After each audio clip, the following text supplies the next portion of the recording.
What's up YouTube, Webberz05 here, coming at you today with Q&A number 11.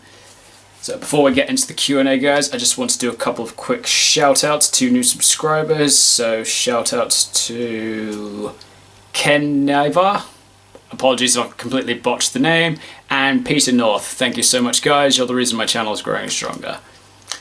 Now onto the Q&A. So today I just got 10 questions from DarkRetition84 and some small comments regarding the previous Q&A.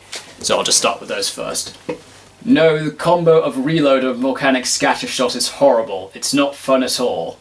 Oh come on Rich, it's not that bad. It is fun. You know, if you're the one doing it, not so much the guy having it being used on. I agree about anti-spell, it's my third most hated trap. To hell with that. I may have to rewatch your video to check and see what two spells you hate more than that, because off the top of my head I can't think of what they would be. As for the situation with rank up magic Numeron Force, you still won though. It didn't even matter what I did, but it was funny regardless of the result. Okay, that's fair enough. I should have just locked you out of the extra mods. I should have just locked you out of the extract as opposed to giving you a zone that you could summon to with Gunblar.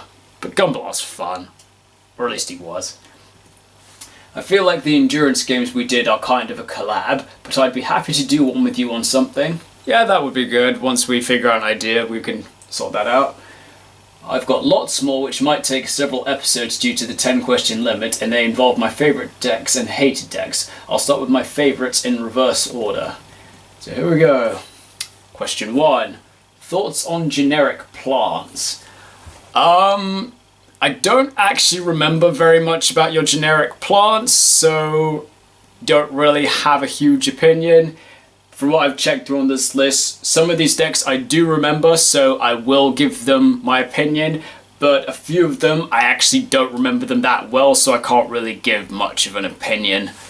But I will give the opinions naturally on the ones that I do remember. But in regards to generic plants, don't really remember them that much, so not really any comment. Thoughts on battling boxes? Battling boxes, definitely interesting, though admittedly I don't really have much of a liking towards lead yoke. So annoying to have to deal. He's very annoying to have to deal with, because you just try and kill him, he detaches and then he gets stronger. Stupid. Though I will admit I don't mind their chaos number of battling boxer Comet Cesters. I think he's really cool. Probably one of my favourite over 100 numbers, but the only one I like more than him would be on a dark. 3. Thoughts on vampires? Your vampires are quite interesting. I've seen how they play with some of the newer support. They are quite interesting. But yeah, admittedly, I still prefer the original Vampire Lord. Deal damage, mill a card from your opponent's deck, which is pretty fun. But overall, your vampires, pretty decent. You know, until you play them in a royale situation, forget to resolve something that was mandatory, and then you mess up the game state. I jest, but that is a joke that you make for quite frequently, so don't blame me. 4. I don't know if you remember my Evil Yubel hero deck, but if you do, what do you think of it?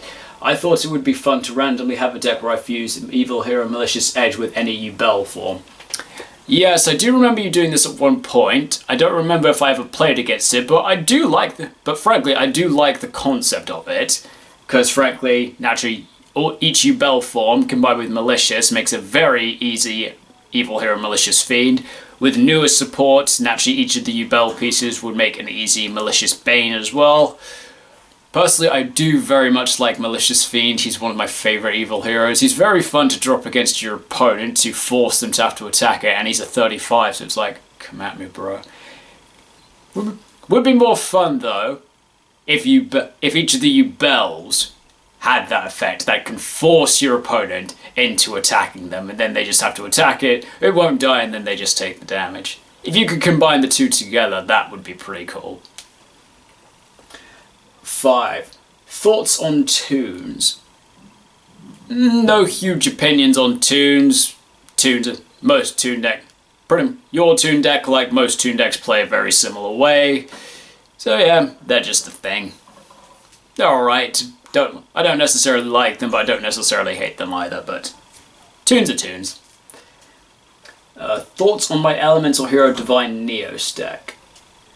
This is another one of your decks that I don't really remember that much, but it's one I'd be I'd be considering taking another look at, because I'd be interested to see how you try to turbo out Divine Neos, because he does not seem like the easiest monster to be able to summon, but yeah, I'd be interested to take a closer look.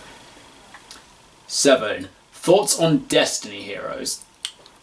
Now, I have mixed feelings about your Destiny Heroes. In the past, it's been very interesting. Like, in the old days with Destiny Heroes, when you just try and go for a Dogma and half your opponent's life points, I can rate that. I used to do that back in the day when I played Destiny Heroes on the DS game.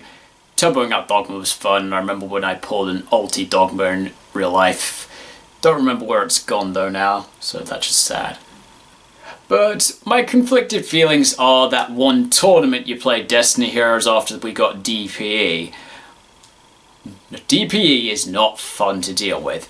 I can respect you slightly more than everyone else because you're actually playing it in the Destiny Hero deck.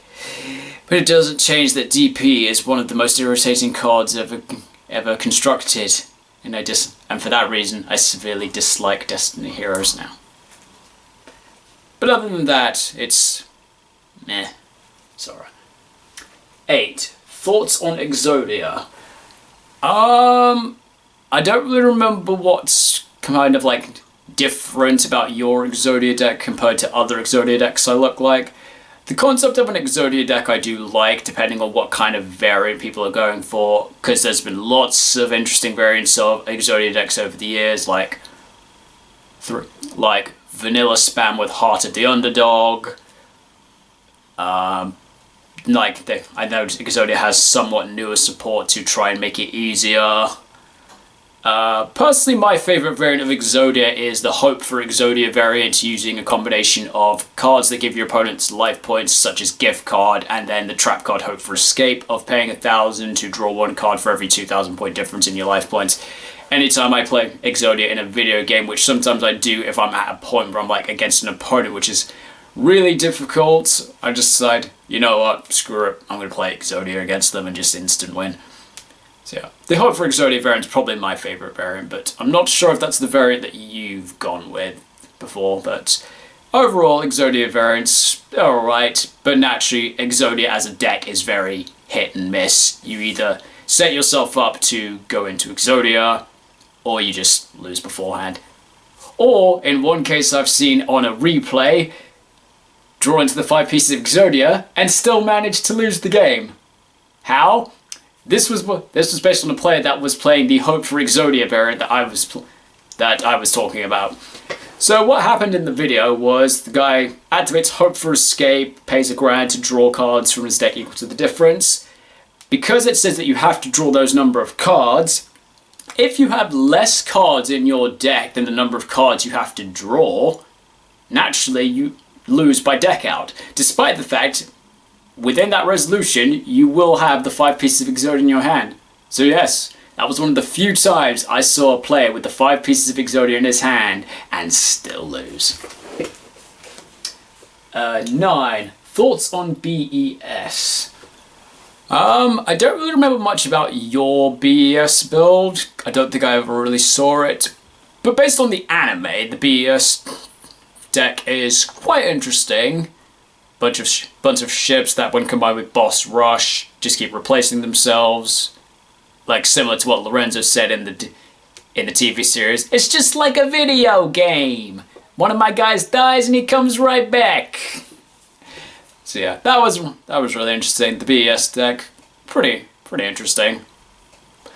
If you'd be considering rebuilding yours, I'd be happy to take a look at it and have a match against it. But if not, I completely understand. 10. Thoughts on Yugi Ritual Turbo. I don't know if you remember this deck that I had, but it's something that I had just as an excuse to play Blackluster Soldier and Magician of Black Chaos and something. Yes, I remember this deck. I don't recall playing against it, but I think But I think any deck that's committed to trying to do ritual summoning, which is probably one of the hardest mechanics to build a deck around, since naturally you require so many resources in order to do it, and so many specific cards in order to do it. So I respect anyone that chooses to try and make a ritual deck work, particularly when it's not based on a specific archetype. So that was pretty interesting. Be happy to try and take a look at that at some point as well. And then your other comments. I would have added Raid Raptors and Sky Scourge Karibo here, but I remember you liking Raid Raptors and playing them once upon a time, and I don't think you remember Sky Scourge Karibo. I remember your Sky Scourge Karibo, I just don't have any clue what it was supposed to do. And that's all the questions I have on today's episode. So thank you very much, DarkRotation84, for your questions. Very amusing. I will look forward to the next 10 decks that you're going to ask me about. Thank you so much for watching, guys. Remember that I do these Q&As every Wednesday afternoon UK time, so get your questions in before then. Thank you so much for watching, guys, and I'll see you next time.